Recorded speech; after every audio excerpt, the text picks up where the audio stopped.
of Judea produced abundant olive oil. But the farmers faced a problem. A crop of olives could not be sold and turned into cash until after the harvest, and in the meantime there were bills to be paid. This gave Jesus the setting for a parable. The story was about a manager whose business it was to lend the farmers money. He was employed by a rich man who wanted to lend money and, of course, to make money. But the law of Moses would not allow them to take interest from another Jew. So the farmer had to sign a note, promising the lender a share of the harvest, equal to the principal plus the interest. It was not quite respectable, and that's why the rich man had employed this manager who would handle the contracts. But today he was angry. "What is this complaint I hear about you? Wasting my money? You've lost your job as manager. Close the books, put the accounts in order, and then bring them to me."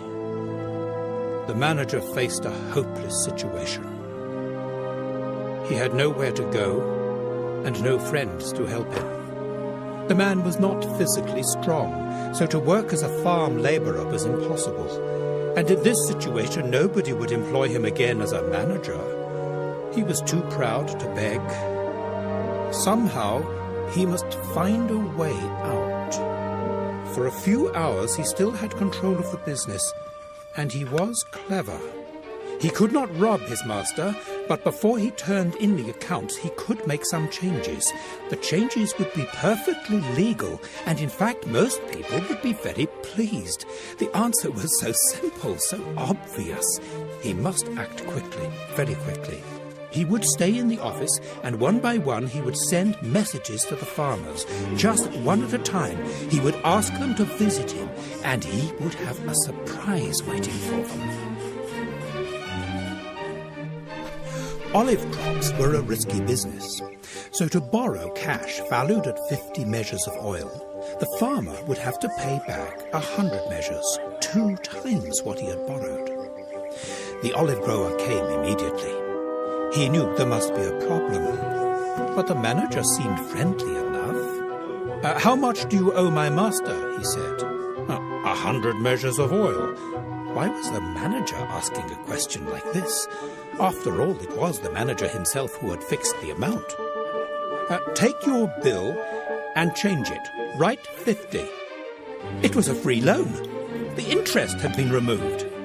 The olive grower could hardly believe his good fortune. Why the manager had been so generous to him, he could not imagine. But what he owed the lender had just been cut in half.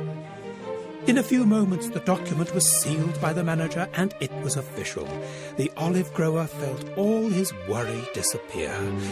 Forever he would be grateful, and if there was anything he could do to show his appreciation, he would do it.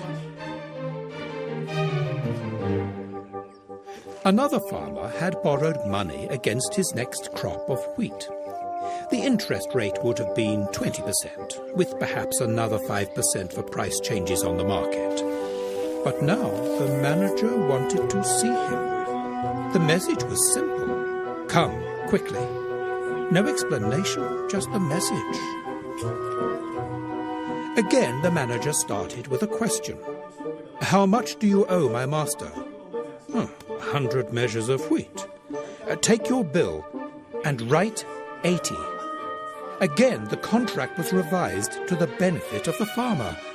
The loan must be repaid on time, but with no interest. Now both of these men were in his debt, and the manager would always be welcome to eat dinner. One of them might even offer him a job. And so it went on. By the end of the day, there were a lot of very happy customers, and one very popular manager. What could the master do? The law of Moses said no interest should be charged at all. The manager did his dirty work for him, charging high rates. The master himself had told him to put the accounts in order, and that is precisely what he did. Not in the way the master expected, but exactly according to the law of Moses. Now the whole community was singing the praises of the man who charged no interest, the true son of Abraham. He might not like what the manager had done to him, but he could only admire his quick thinking. So in the end, the master got only what he deserved, and the manager made a few very useful friends. Clever, very clever. The disciples were still chuckling when Jesus turned it on them. Men of the world are more clever among their own kind than the people of light. Make friends for yourselves by worldly wealth, so that when it is gone, you will be received into an everlasting home.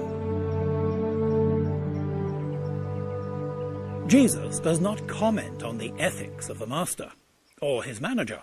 They were men of the world. He says nothing about the rights and wrongs of charging interest. What he does say is this: the manager was clever, and for a short time he had control of a lot of money. When he lost his job, he knew he could not take the money with him, so he used it while he could to make friends for himself. During this life, we too have control of a limited amount of money. When we die, we cannot take it with us. So while we have it, we need to use it wisely. Now, this does not mean that we can buy our way into heaven. It simply means this: our opportunity for doing good in this life is very short, but we can use what we have to be a blessing to other people. And in the future, that blessing will come back to us. Obeying God and doing what we can to help others is beyond value. Well, that's obvious.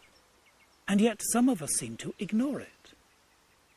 If we behaved in business the way we behave towards God, some of us might be bankrupt tomorrow morning. I know, the parables of Jesus were sometimes disturbing, and they have power to disturb us today. But that is exactly what Jesus intended. Thank you for being with us for this series on the parables. I hope you've enjoyed it. Please join us again in our next series, which we will call The Path of Jesus. It's number 4 in the series. God bless you.